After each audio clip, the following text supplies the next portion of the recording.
Hello! Good morning! Welcome sa aking YouTube channel. Dito sa kusina ng senior citizen na mahilig mag-experiment. Ngayong araw po ay magluluto ako ng aming ulam sa lunch, no? Halika, samahan mo ako. Magluto tayo ng tilapia ng may gulay. Masarap po ito. At, huwag kalimutan. Please watch, like, and subscribe my YouTube channel. Ito po yung aking lulutuin. Dalawang malalaking tilapia. Ay bahagya lang na fry. At ito po yung ating ilalagay ngayon sa ating frying pan. Okay? Hindi po tayo magpa-fry. Lagyan natin ng gulay itong ating tilapia. Okay?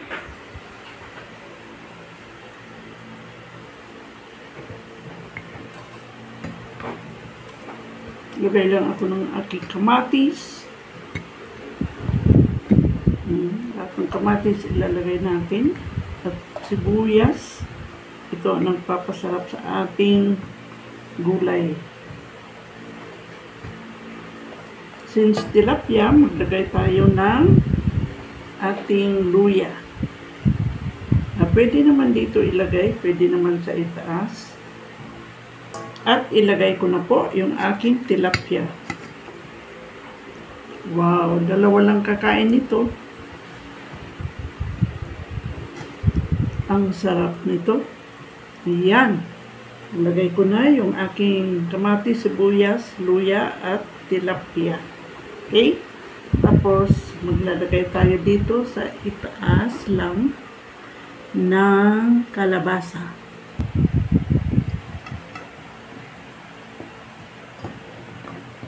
Lagay tayo kalabasa. Sarap ng kalabasa eh.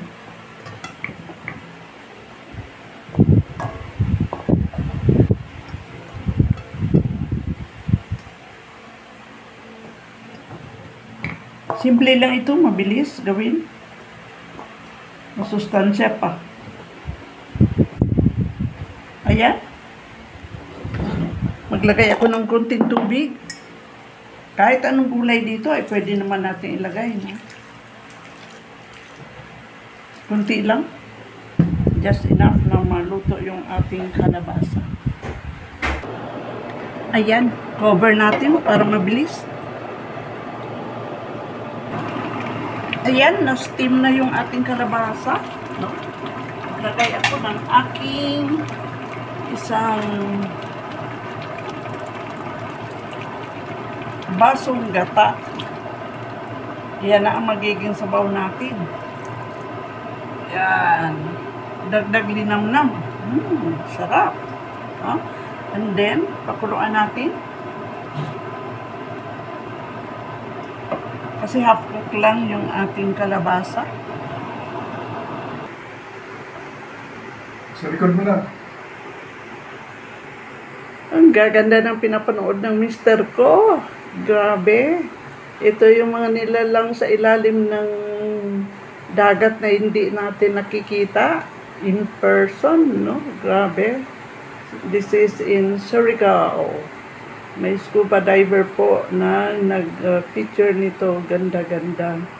Okay, ito ay habang nagluluto tayo ng ating tilapia. Tingnan muna natin ating tilapia. Ayan, tingnan ko lang kung ang ating kalabasa ay pork tender.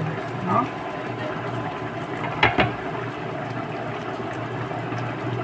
Wow! Pwede na tayo magdagdag ng ating gulay. It's pork tender.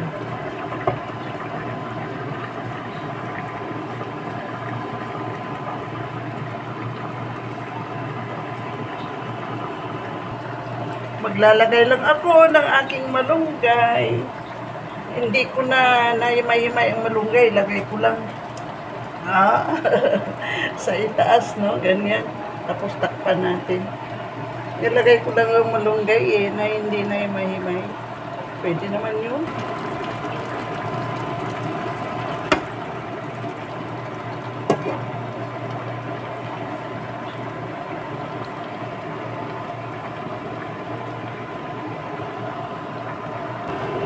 Ayan, tingnan na natin. Wow! Grabe.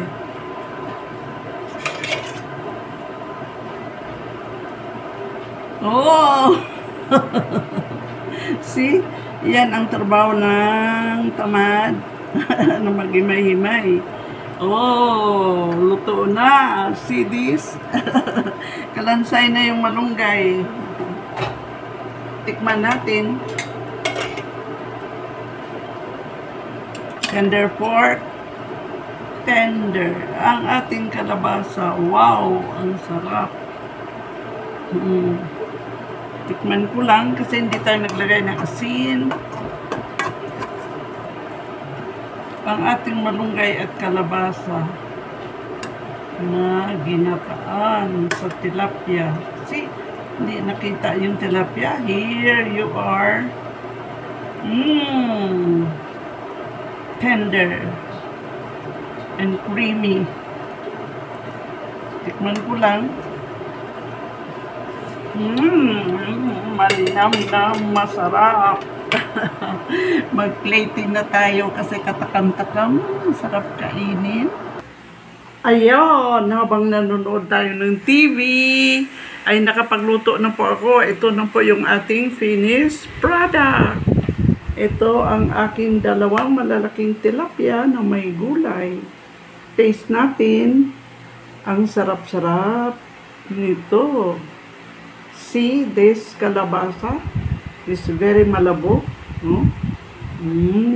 With balunggay, moringa, or malunggay. No? Balunggay sa Bisaya. Taste ko lang. Malinamnam. Masarap po. Gusto mo nang kumain ng kanin nito? At kung kumakain kayo ng kanin, ito na lang ulam ninyo, mapadami kayo ng kain ng kanin. No, see? Ako kahit hindi ako kakain ng kanin, puro gulay na lang kainin ko at isda. Malabo. Ang ganda-ganda ng aking kalabasa. Grabe. Parang hindi mo na tigilan sa pagkain ito kasi malabo. Ang kalabasa, masarap. See this?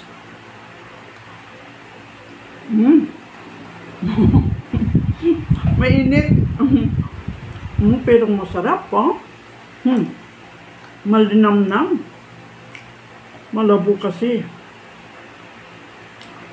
Hindi lang tayo naglagay ng asin. Tama lang yung ating timplada. Kasi, nung bagya tayo nagprito ng tilapia ay may konting asin. At hindi na ako naglagay ng bawang. Luya na lang. Tsaka sibuyas. Panalo. Masarap po. Try po ninyo.